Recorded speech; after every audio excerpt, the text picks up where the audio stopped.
In the past couple of videos, we've had a look at what the HTML DOM is, and we had a look at some of the HTML DOM methods, which are useful in retrieving and modifying HTML elements from within JavaScript. Now let's look at what HTML DOM event listeners are.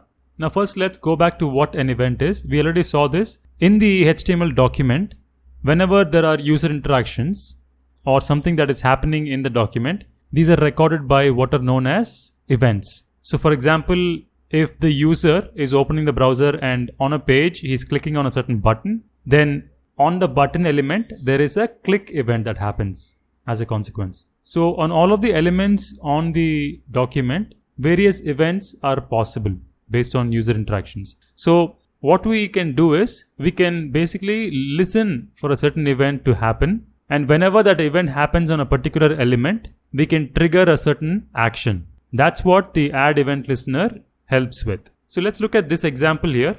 Here we have document.getElementById, and in the brackets we're getting btn, which is the name of the ID of an element, and to that we are chaining this command. It says .add event listener, and inside we are passing two arguments. The first is the name of the event. So click event is what we are looking for, and when that click event happens, we are passing in a certain method name to be invoked at that point. So whenever somebody clicks on the element that we're retrieving, the when clicked method is triggered. So that's what I've explained here. So this entire statement will first retrieve the element with the ID btn and then attach this event listener, which looks for click events happening on that element. And whenever a click event happens, it triggers the when clicked method. Now just like how we have add event listener, we also have the remove event listener method, which does exactly that. It removes the added event listener so that nothing happens when that event is occurring. So now let's have a look at some examples. So I'm going to go back to my HTML file, and here I'm going to say, by the way, you can see that our HTML body contains the ID body attached to the body tag. So here we're going to say document.getElementById. We'll say body, and then add event listener, and we'll say click, and we should pass the name of the method that we want to call whenever the click event happens. So I'm going to say click event method, and I'm going to specify this method's definition here. Function click event method alert click was recorded. Okay, so basically we are just getting the body tag, the element with the body ID name, and then we're attaching this event listener. Now let's see if this works. I'm going to save this, and I'm going to open this in the browser. So yeah, you can see that whenever I click, it's triggering that event. Now we're also easily able to achieve this functionality by just using the onClick method. So for example, we can say onClick, and then we can say click event method, and even if we remove this line and save it and refresh it here, we're able to see that same exact behavior. Okay, this is something that we already saw how to do.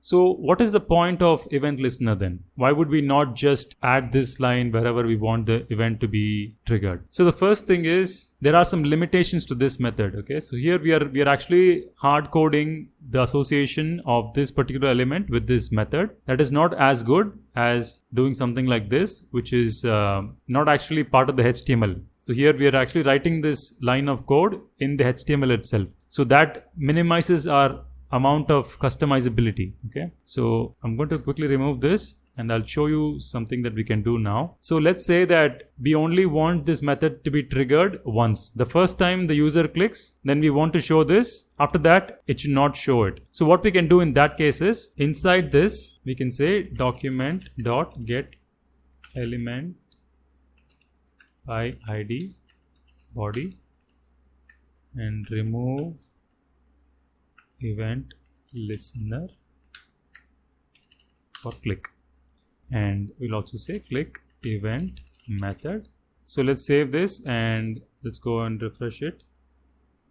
So now when we click on this, it should show us once, and after that subsequent clicks should not trigger that alert box. So let's click once and we get the box. And after this, whenever we click, we shouldn't see the box, and that's what's happening.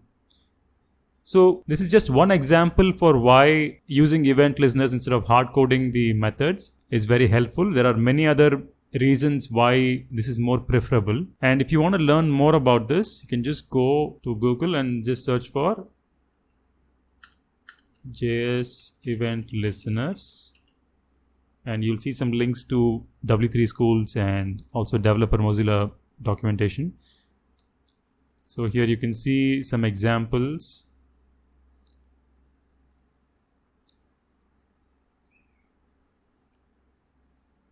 It might actually be better for you to go to developer.mozilla.org, and here you can see the add event listener, and you can see all the options and very detailed specifications. And you can also see the examples here. They've given you some very detailed examples. So these are all some extra resources that you can use to learn more about these methods and these events. I hope this video was helpful. Please like and share this video, and also subscribe to our channel. And don't forget to press the bell icon for notifications. Thanks for watching. I'll see you in the next one.